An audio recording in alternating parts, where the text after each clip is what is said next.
제가 오늘 아버지에 관한 설교를 하기 위해서 자료를 리서치하는 중에 우리 유명한 영화 배우가 하는 아버지 이야기를 들었어요.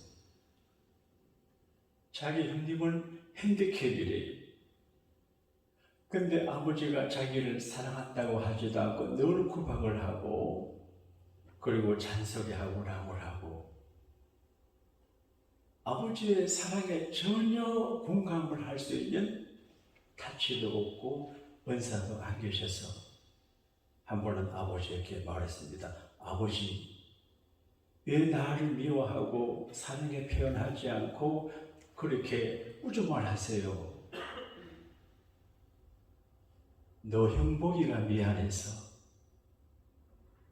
핸디캡으로 있는 형을 두고 동생을 아끼고 사랑해주는 모습 보여주기 어려워서 그랬대. 세월이 지나 아버지가 돌아가시고 아버지 산수에 찾아갔는데 아버지 생신 때 한국은 이제 흙으로 하죠. 돌로 파는가 봐요. 그래서 아버지 돌로 된 무덤을 이렇게 닦아줄 적에 느낌이 아버지 몸을 닦아주는 것 같은데 아버지 그 말씀이 생각이 나서 많이 울었다 그렇게 얘기를 하죠. 아버지가 살아계실 적에는 아버지가 하시는 말씀의 의미를 잘 몰랐어요. 세월이 지나고 자기도 아버지가 되고 나이가 들고 생각하니 아버지가 깊은 생각이 계셨구나. 오늘 성경은 바울이 믿음의 아들 디모데에게 보낸 편지인데 상상을 해볼 때 이 편지를 받고 디모데는 바울을 만나지 못할 것 같아. 그의 겨울에 바울은 초형을 받아 돌아가시고 겨울이 지난 이듬해 디모데가 로마로 갈 때는 바울의 흔적이 없어요. 그런데 바울이 사랑하는 믿음의 아버지 바울이 자기에게 보낸 편지의 레슨은 우리가 지금 듣는 그런 내용하고 다른 구구절절 절실한 내용이었을 겁니다. 그래서 그 레슨을 마음에 깊이 새기고 예배 속의 목회를 평생 잘 했을 것이라 생각을 하게 됩니다. 아버지, 어머니, 파들, 파파, 아버지. 전 세계적으로 엄마, 아빠라고 하는 말은 비슷해요. 아버지가 안 되는 사람은 있어도 아버지가 없는 사람은 한 사람도 없어요. 내가 몰라도 아버지가 계셨고 내가 알아도 아버지가 있어요. 아버지에 대한 동명사상은 독특해요. 군사부일체라. 유교가 복음의 생명력은 없지만 윤리와 도덕은 잘 갖춰진 것 같아요. 그래서 유교적인 윤리 규범을 갖고 있는 나라에 복음이 들어가니까 생명의 복음과 유교가 도움이 된 것, 그래서 기독교가 좀 좋아진 것 같아요. 임금님이 부모고 선생님이 부모고 생부가 부모라는 거예요. 그 말도 맞아요. 한 번에 국부, 국가의 아버지, 사부, 선생의 아버지, 생부, 나를 낳은 생명의 아버지. 기독교 사상으로 체계한 서양 사상은 거기 더 나가서 하나님 아버지 사상이에요. 그래서 신부, 신아버지예요. 전능하신 하나님이 아버지예요. 그런데 아버지를 대신해서 아버지 일을 하는 신부들을 파더라고 그래요. 기독교는 목사를 보고 아버지라고 잘 안 해요. 그런데 캐톨릭은 신부를 보고 아파들 해요. 파더.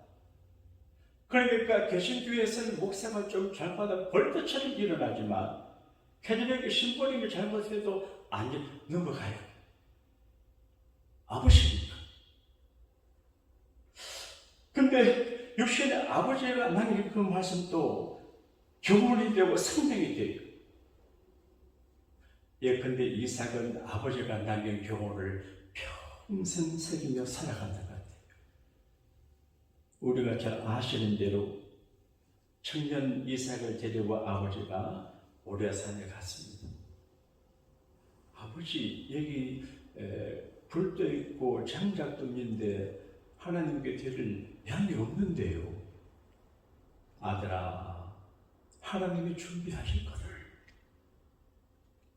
그리고 장작을 쌓아두고 난 다음에 아버지가 말했을 겁니다. 얘야, 사실은 정교사님 한 주간 잘 지내셨죠? 네. 이쪽으로 좀 와요. 이분 별로 안 보니까 답답하네. 설교할 적에는 교인들 이 모습 보고 하면 이쪽 와요. 그래서 눈과 아이 컨택이 돼야 됩니다. 감사해요. 사실은 하나님이 너를 이 제단의 제물로 바치라고 그런다. 말했을 거예요. 그래요? 아버지가 나를 사랑하시고 나를 귀히 여기는데 하나님이 나를 바치라고 그래요. 그러면 아버지에게서 자기보다도 이제 하나님이 더 귀하고 하나님의 말씀이 더 귀하다고 하는 사실을 설명하는 거죠. 그때 이삭이 알겠습니다, 아버지. 내가 죽을게요. 그래서 모리아 산상에 제물로 드려진 이삭을 예수님의 모형이라고 그래요. 빌립보서 2장 8절에 사람의 모양으로 나타나사 자기를 낮추시고 죽기까지 복종하셨으니 곧 십자가에 죽으심이라. 이삭은 장작에 올라가 죽기를 각오했고 예수님은 하나님 아버지 말씀에 순종해서 죽을 거래요. 그래서 순종이 제사보다 낫다. 중요한 말이에요. 이삭은 평생 아버지가 나를 많이 사랑하셨지만 하나님이 더 귀하고 하나님의 말씀이 더 귀하다. 메시지예요. 그래서 양보하며 살아가요. 우물을 팠는데 시비를 걸며 양보해요. 계속해서 바보처럼 양보하는데 하나님이 복 주셔서 양보하는 이삭에게 100배의 복을 주셨어요. 오늘 우리에게 오시는 민 목사님은 한국에서 크게 목회하시는 분이에요. 전에도 몇 차례 아시는 분이 제게 한번 모시라고 했지만 나는 강단을 잘 남에게 안 비워요. 특히 주일 강단. 이번에 이제 길 하나님, 내가 잘 모르는 분인데 우리 교회 오시고 싶어 하신다는 분인데 어떡하죠? 하나님이 생각나게 해줘. 큰 선거에 나갔어요. 내용적으로 이겼어요. 그래서 법적 고치에 밝히려고 하는데 하나님의 영광과 교단의 평화를 위해서 포기했어요. 선한 분이구나. 이런 분을 유료해드리고 그리고 그분을 통해서 은혜 받으라고 주님이 내게 힌트를 주셨어요. 오늘 아침에 일찍 나와서 호텔에 계시는데 식사가 안 된다 그래가지고 칼도 주에 가가지고 햄버거하고 준비해가지고 내가 방에 가서 잠깐 전달해 주는데 나는 도사하는 거야. 도사. 나는 한 사람하고 좀 다릅니다. 척 보면 압니다. 근데 너희 선한 분이구나. 그래서 하나님이 내게 말씀하셨다. 그런 생각이 들어요. 이삭이 그렇게 살았어요. 그리고 요셉이 죽을 적에 내가 죽거든 내 유고를 우리 아버지, 할아버지, 할머니가 묻힌 곳에 옮겨달라고 그랬어요. 요셉이 죽고 난 다음에 한 400여 년이 지났어요. 세월이 많이 지나고 갈 적에 그 후손들이 요셉의 넷을 유골을 기억해서 유골을 가져갔어요. 에레미야에서 보게 되면 특이한 조석 이야기가 나와요. 레갑의 자손들은 그 선조 요나답이 너희들은 술을 마시지 마라, 집을 짓지 마라, 텐트 생활을 해라, 농사하지 마라, 목축업만 해라. 그러면 너희 생명이 길리라. 그런 말했어. 베드인이. 근데 텐트 생활을 해요. 전쟁 나면 가기 쉬워요. 즉 우크라이나에 집에 무너지다고 난인데 이분들은 전쟁 나면 술을 떠나면 돼. 근데 지금까지도 레갑의 후손들은 술을 안 마셔요. 그 선조 요나답의 뱃살을 기억을 해요. 하나님께서 레갑의 아들들은 선조들의 말을 들어 술을 입에 안 대는데 어째서 너희는 하나님의 말씀 안 듣나 그렇게 했어요. 근데 오늘 성경을 보게 되면 바울이 디모데에게 편지할 때 My soul, 내 아들아, 내 딸아, 여러 번 그 표현이 나와요. 그리고 이제 솔로몬의 잠언을 보게 되면 내 아들아, 내 아들아, 그 말이 많이 나와요. 솔로몬이 지은 총명의 시를 받은 사람이에요. 자기가 죽을 걸 알아요. 죽고 난 다음에 자기 왕자들이 잘 살기를 바라서 내 아들아, my children, my son. 그래서 솔로몬의 잠언을 쓴 거는 대족을 위한 것이 아니고 자기 패밀리를 위한 것이 내 아들아, 내 아들아. 여러분들 기회가 되시면 자녀들 위해서 책을 한번 써보세요. 어머니로서, 아버지로서 내 딸에게, 내 아들에게 책을 잘 쓰면 아마 돈 좀 벌 것 같아요. 저도 그런 생각이 있습니다. 솔로몬이 내 아들아, 내 아들아. 바울도 내 아들아. 제가 이 성경을 펴는데 전에는 몰랐는데 내 아들아 라고 하는 글자가 눈에 확 들어가요. 그래서 이 설교를 해요. 내 아들아, 내 아들아. 그런데 내 아들아 라고 하는 말씀 가운데는 하나님 아버지로서 또 하나님 아버지를 대행하는 사도 바울이 디모데를 사랑하는 신앙인으로서 사랑하고 주의 종으로 사랑하고 벅찬 일을 감당해 나갈 큰 미션을 가진 아들을 위해서 하는 편지거든. 그 첫 번째가 뭐냐? 내 아들아, 그러므로 너는 그리스도 예수 안에 있는 은혜 가운데서 강하다고 그래요. 은혜 안에서 강하다고 하는 말은 무슨 말인지 아세요? 생각이 강하고 육체가 강한 것이 아니에요. 의지가 강한 것 아니에요. 은혜로 강해야 돼요. 그 말은 은혜에 민감하고 하나님의 말씀에 민감하고 은혜의 에너지를 받아서 은혜스러움에 강하다 그런 말이에요. 누구나 살다가 보게 되면 약해질 수가 있어요. 근데 하나님의 은혜를 받으면 위로가 되고 은혜가 되고 오해가 되고 오해가 풀려지고 이해가 되고 절망 가운데서도 뿌듯한 담대함을 가지고 은혜 안에서 강해야 돼. 은혜. 이 말을 길게 설명하지 못하지만 그냥 강한 거는 망할 징조예요. 목이 고든 백성은 망해요.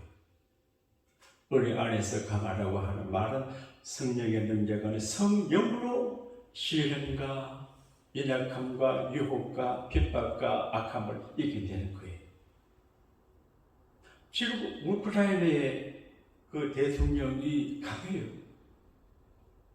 그 아버지가 히틀러에게 시대에 다 죽었어요. 그러니까 히틀러에게 아버지 생명을 빼앗긴 그 아들은 히틀러 같은 푸틴에게서 맞서는 거예요. 예? 히틀러 같은 푸틴을 보내주거나 그래서 하는 거예요. 이게 은혜로 강하는 거예요. 이게 강한 거예요. 그리고 사역의 폭을 넓히라고 그래요. 여러분 혼자서는 일을 잘 못해요. 훌륭한 지도자는 원명적으로 하는 사람이 아니고 이렇게 어울려서 일을 잘하는 사람이 리더예요. 콘크리트 든든해요. 시멘트 하나만 갖고는 안 돼요. 모래도 들어가고 자갈도 들어가고 물도 들어가야 견고해져요. 세 가지예요. 그런데 하나님의 일을 감당할 적에도 대모되고 훌륭하지만 혼자 하면 안 돼요. 그래서 내게 들은 말을 충성된 사람들에게 부탁을 해라. 그래서 혼자 하지 말고 협력을 받으며 사역의 폭을 넓혀라. 그렇게 말해요. 혼자는 못해요. 참 이번에 여러분에게 보고를 이렇게만 말씀을 드렸는데 성령께서 피곤한 적에 또 기도가 되지도 않아요. 그래도 교육자들 많이라도 하나님 앞에 불쌍한 모습을 보여주기 위해서 세일의 댓글서를 기도하고 또 2월 한 달 하고 그 다음에 사식을 대책 없이 해요. 교인들 못 올까? 그래도 저도 아직도 해요. 그래서 금식하며 애쓰는 그 모습을 하나님이 불쌍히 보실 것 같아요. 별로 눈에 띄는 조절 없는 것 같아요. 그런데 하나님께서 우리 교회를 통해서 부족한 저를 통해서 4분 5일 된 교계를 이렇게 어우르게 해가지고 지난주 금요일 여기서 기도회를 가졌는데요. 내가 우리가 완벽하지 못하지만 기도하고 애쓰고 하니까 하나님께서 우리를 나와 우리 교회를 통해서 이렇게 교계를 하나를 되게 하시는구나. 너무 기뻐요. 그래서 이 LA 지역의 교회에 대한 아주 이미지가 나쁜데 하나가 되고 부활절 연합 예배를 드리게 되어서 하나님께 기뻐하시는 것 같고 주를 사랑하는 분들이 기뻐하고 우리 교회와 제게 고마워해요. 사람들이 그래요. 이거 제 자랑이지만 이야기. 제가 그 얘기를 많이 들어요. 와, 목사님은 지혜롭고 용기도 있고 덕도 있습니다. 목사님 말고는 이렇게 할 사람이 없대. 그래서 참 이상하다. 제가 이곳에 있으면서 두루두루 관심을 갖고 품고 어떤 용기 있게 비관을 품고 있는 것들이 오늘 이르게 돼요. 그래서 혼자 하는 것이 아니고 더불어 하는 게 중요하구나. 그래서 돼지고기도 삼겹살이 맛있어요. 그렇잖아요? 난 돼지고기 살코기 좋아 안 합니다. 비비가 들어간 삼겹살을 좋아합니다. 절대 삼겹살을 끊으시지 않습니다. 그래서 내가 많은 증인 앞에서 내게 들은 말을 충성된 사람들에게 부탁하라. 그게 또 다른 사람들을 가르칠 수 있으리라. 제자 훈련이에요. 그 다음에 예수님이 좋은 군인이 되라 그렇게 말해요. 좋은 전도자가 되라. 그런 군인이에요. 좋은 병사가 되라. 자, 오늘 디모데후서 2장 3절을 같이 한번 읽겠습니다. 시작. 너는 그리스도 예수의 좋은 병사로 나와 함께 고단을 받으라. 저는 늘 하는 기도가 있어요.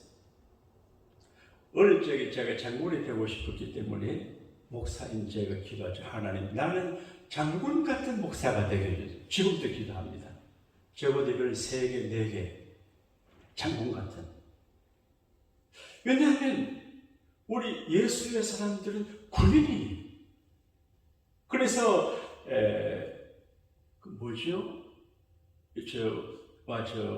제복 입고 하는 교회 그게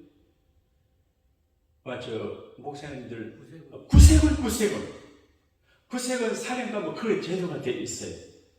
하사관도 있고 위관장교 있고 영관장교 장군이 있어요. 근데 바울은 디모데에게 그리스도 예수의 좋은 군인이란 그런 말이.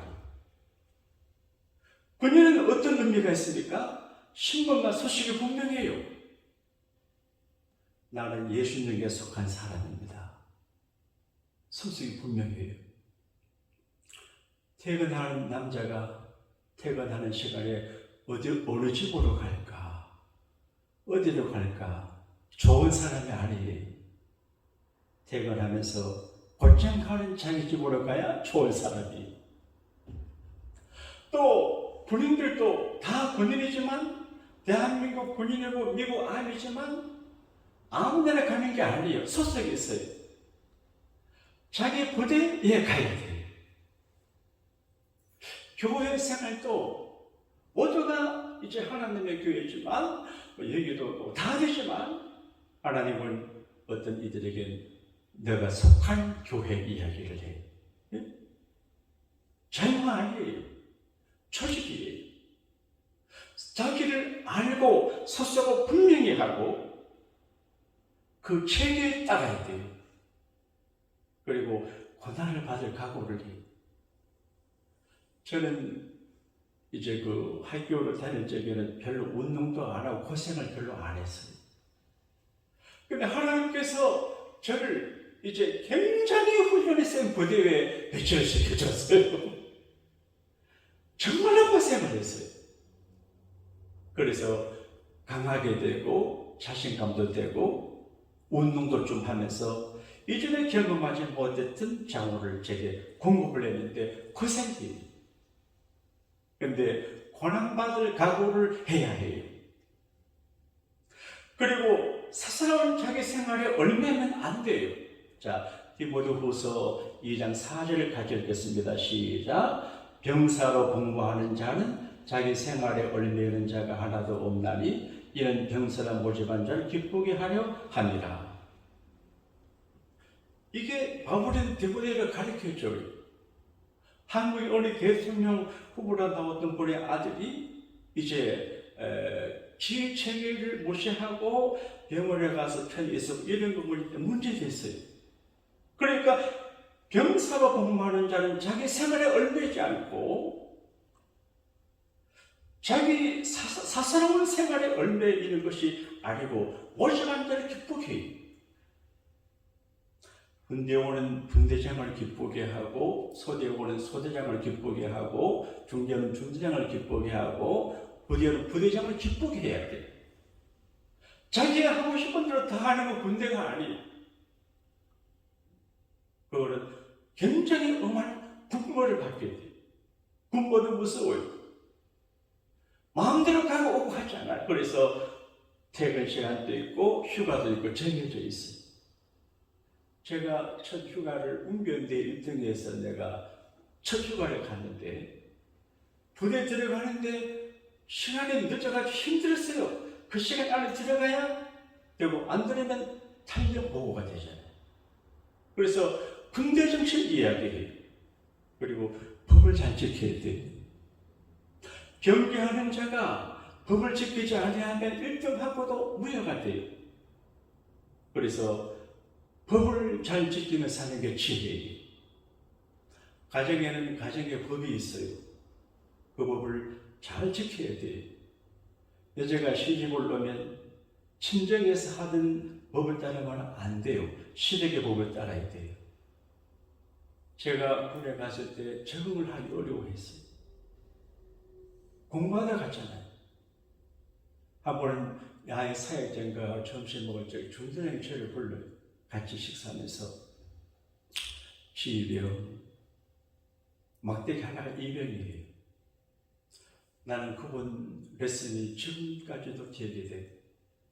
요리하는 요리사가 생선을 가지고 요리할 때, 해를 들 때, 칼질하는 도마 위에 있을 때 고기가 가만히 있으면 살짝 쳐서 요리한대요. 근데 펄쩍거리면 탁 친대요. 그때 제가 군 생활에 어려워하지 말고 적응을 하라 힌트를 받았어요. 그래서 지금도 그분의 그 메시지가 목회하는 데도 도움이 돼요. 마음대로 하지 말고 법을 지켜 순종을 해라. 중요하거든요. 제가 법을 지키려고 애를 씁니다. 개인적으로도 그러고 교회 생활에다 모든 면에 법에 하자가 없게 하려고 굉장히 노력을 합니다. 그리고 수고의 삶을 수고하고 대접받는 것을 두려워하지 말고 받으라는 거예요. 이 말씀을 읽어볼게요. 자, 6절을 같이 읽어봅시다. 시작. 수고하는 농부가 곡식을 먼저 받는 것이 마땅하니라. 디모데가 이제 목회자잖아요. 교인들이 연보를 해가지고 생활비를 받아요. 그러면 좀 부담되고 그럴 수 있어요. 그런데 그렇게 생각하지 말고 사례비를 받고 그래 하라 그래 이야기해요. 그리고 마지막 말이 참 중요해요. 참 중요한데, 자 7절 말씀을 같이 읽겠습니다. 시작. 내가 말하는 것을 생각해보라. 주께서 범사에 너에게 생명을 주시리라. 여러분, 사람이 총명해야 돼요. 근데 우리가 총명하지 못할 때가 있어요. 하나님은 제게 다양스럽게 어떤 상황에서도 상황을 예측하는 총명을 주신 것 같은데, 많은 분들이 저를 경험하고 지혜롭다고 하는데, 이거는 보니까 제가 어려서 장문을 많이 읽고 하나님, 제가 지혜가 부족합니다. 지혜를 주세요. 지금도 새벽기도 쪽에 매번 솔로몬의 지혜를 이야기해요. 주님, 솔로몬에게 지혜를 주어서 은과 금의 풍부한 나라를 만들었는데, 제게도 목회자의 지혜를 주셔서 인권과 영권과 사회권과 물권과 끈을 주셔가지고 내가 솔로몬처럼 주님 일을 풍족하게 하기를 기도해요. 그러니까 그때가 또 하나님의 순발력 지혜를 줘요. 한 사람을, 한 조직을, 주변을 이끌어 나간다고 하는 것은 그냥 되지 않아요. 오직함으로 되지. 배짱도 있어야 돼. 그러나 청량해야 돼. 목회를 하다가 보게 되면 여러 가지 일들을 만나게 됩니다. 어떻게 하면 될까? 주님께 물어보지요. 주님이 총명을 주어요. 총명을 어떻게 얻냐? 총명은 하나님의 성령의 능력의 총명의 실이에요. 이사야 11장 1절 이하에 이새의 줄기 위에서 한 싹이 나며 그 뿌리 위에서 한 가지가 나서 결실할 것이요 그의 위에 여호와의 영고 지혜와 총명의 영이요 모략과 재능의 영이요 지식과 여호와를 경외하는 영이 강림하시리니 그렇게 되어 있어요. 그러니까 내가 공부하고 명상하고 지혜로운 인생 비결에 관한 처세 비결 책 읽어 되는 게 아니고 하나님의 거룩한 총명의 신이 임하게 되면 다니엘처럼 솔로몬처럼 우리도 총명해 줄 수 있어요. 사랑하는 여러분, 어리석은 사람은 어리석은 길을 가면서도 몰라요. 그리고 죽어요. 총명한 사람은 이렇게 하면 안 되겠구나 알아요. 우리가 총명의 신이 필요해요. 따라합시다. 주여, 주여, 성령으로 충만하게 해주세요. 총명해야 돼요. 그래서 하나님께서 너를 총명하게 해주시기를 바란다 말씀하셔요. 바울은 죽었어요. 디모데는 좀 더 살았어요. 디모데는 일평생 믿음의 아버지 바울을 통해서 말씀하신 하나님의 것을 기억을 했을 거예요. 사랑하는 여러분, 여러분의 아버지가 남긴 레슨도 기억을 하고 믿음의 선배들이 하는 말 레슨도 기억을 하고 그리고 하나님 아버지가 우리에게 이렇게 저렇게 천년을 통해서 말씀하시는 그 음성을 듣고 살아가면 자손만대가 흥흥하고 잘되고 오늘도 좋고 내일도 좋고 영원히 저와 저게 될 걸 믿으시면 아멘 합시다.